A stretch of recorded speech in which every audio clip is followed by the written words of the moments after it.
Untuk beberapa pertanyaan tadi mengenai masalah PPN, mungkin Komisi 11 juga memahami kita menyampaikan RUU KUP yang sampai hari ini belum disampaikan di paripurna dibacakan. Kami tentu dari sisi etika politik belum bisa melakukan penjelasan ke publik sebelum ini dibahas, karena itu adalah dokumen publik yang kami sampaikan kepada DPR melalui surat Presiden. Dan oleh karena itu memang ini situasinya menjadi agak kikuk karena ternyata kemudian dokumennya keluar karena memang sudah dikirimkan kepada DPR juga, sehingga kami tidak dalam posisi untuk bisa menjelaskan keseluruhan arsitektur dari perpajakan kita yang keluar sepotong-sepotong, yang kemudian di blow up seolah-olah menjadi sesuatu yang tidak bahkan mempertimbangkan situasi hari ini. Padahal hari ini fokus kita itu pemulihan ekonomi. Jadi kita betul-betul menggunakan semua instrumen APBN kita, tadi yang disampaikan oleh Pak Andreas, Mbak Putri, tadi Pak Satori, semuanya yang menyampaikan tadi. Memang tujuan kita adalah tadi seperti konstruksi dari pemulihan ekonomi dari sisi demand side, dari sisi supply side. Makanya kita bahkan memetakan berapa pengusaha dari UMKM, menengah sampai kepada yang besar, per sektor, per subsektor, melihat mereka yang mungkin meningkat atau mendapatkan keuntungan dari sisi COVID, mereka yang terpukul sangat dalam, mereka yang terpukul relatif ringan, mereka yang bisa bangkit lebih cepat, mereka yang kemungkinan bangkitnya lebih lambat. Dan bahkan sampai hari ini dengan Presiden, kita sudah diminta juga untuk memikirkan mereka yang bangkitnya lebih lambat, bagaimana untuk mendukungnya. Jadi fokus kita adalah memulihkan ekonomi.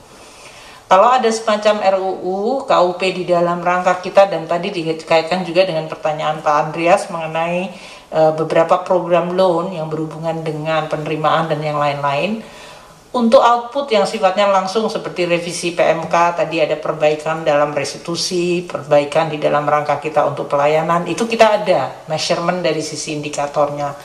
Namun arsitektur dari penerimaan negara kita, dan tadi juga Mbak Putri menyampaikan, adalah bahwa kita tahu bahwa APBN ini extraordinary dalam 2-3 tahun ini berturut-turut, 20, 21, 22. Dan kita semuanya juga masyarakat menyampaikan APBN perlu untuk disehatkan kembali. Tapi menyehatkan kembali dengan tetap menjaga momentum pemulihan itu harus dipilih atau dijaga dan dikelola secara hati-hati.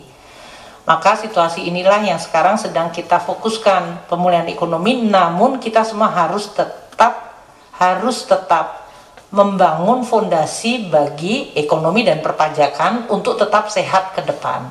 Nah, ini yang ingin kita nanti akan jelaskan pada saat kita membahas RUU KUP dengan Komisi 11. Tentu kami sangat tergantung nanti dengan pimpinan DPR pada saat paripurna dan sesudah disampaikan kepada Komisi 11 untuk kita bahas bersama, kita bisa melihat keseluruhannya. Dan di situ kita bisa bahas mengenai apakah timingnya harus sekarang, apakah fondasinya harus seperti ini, siapakah di dalam perpajakan ini yang harus bersama-sama, yang disebut prinsip gotong royong tadi disampaikan oleh semuanya, siapa yang pantas untuk dipajaki, itu semuanya perlu untuk kita bawakan dan kita akan presentasikan secara lengkap by sektor, by pelaku ekonomi, kenapa kemudian kita mengusulkan suatu pasal ini, landasannya apa, backgroundnya, dan apakah itu kalaupun itu adalah arah yang benar, apakah harus sekarang, apakah harus 6 bulan, apakah harus tahun depan, apakah harus, itu semuanya nanti kami ingin membahas secara penuh dengan Komisi 11. Sekali lagi, tentu saya juga meminta maaf karena pasti semua dari Komisi 11 ditanya sebagai partnernya kami, kenapa ada policy seolah-olah sekarang itu udah naik, padahal nggak ada gitu. Yang terjadi justru rakyat itu sekarang menikmati seluruh apa yang gimana belanja dan bantuan pemerintah dan insentif perpajakan. Mereka nggak bayar PPh 21, PPN-nya ditunda atau direstitusi, PPh 25-nya dikurangi, bahkan kita memberikan diskon 50% untuk PPh masanya. Jadi sekarang kalau bisa itu ya semua pengusaha itu bisa tumbuh lagi gitu. Jadi dan kami menyampaikan kepada semuanya ini PPh 21, PPh perusahaan, 22 import, 26 final, UMKM diberikan final, jadi malah justru rakyat itu dalam posisi yang very unfortunate. Makanya tadi Pak Dolvi juga rada menyampaikan dengan rada sindiran tajam, kok malah yang keluar seperti itu. Kami juga sangat menyayangkan juga itu Pak, karena sebetulnya kita berharap ada satu forum bersama di mana Komisi 11 dan kami bisa, yuk ini loh kondisi kami sekarang, APBN seperti ini, keuangan negara seperti ini, situasi yang kita hadapin karena COVID seperti ini. Ke depan kita mau seperti apa? Dengan juga kita mempertimbangkan tren internasional. Mungkin Bapak-Bapak dan Ibu sekalian tadi malam midnight dapat berita, karena saya pas sebelum tidur kemudian saya baca berita itu, bahwa bocor itu data di Amerika Serikat, para pembayar pajak terkaya dibocorin dan mereka ternyata nggak bayar pajak gitu. Dan ini menjadi suatu debate yang sangat besar. Belum kita bicara sekarang trennya dari OECD G20, di mana kita akan menjadi hostnya tahun depan, di mana akan diberlakukan yang disebut minimum corporate tax 15% untuk menghindari yang disebut avoidance dan evasion. Nah, hal-hal seperti ini saya sangat ingin bisa membahasnya secara lengkap, detail, proporsional, sehingga kita juga bisa bersama-sama mengawal psikologi masyarakat, menyampaikan, mengedukasi, dan Bapak Ibu sekalian, sehingga tujuan bernegara ini tetap kita bisa jaga bersama. Pemulihan jalan, masyarakat bisa kembali, dan kemudian APBN secara bertahap akan juga mulai disehatkan.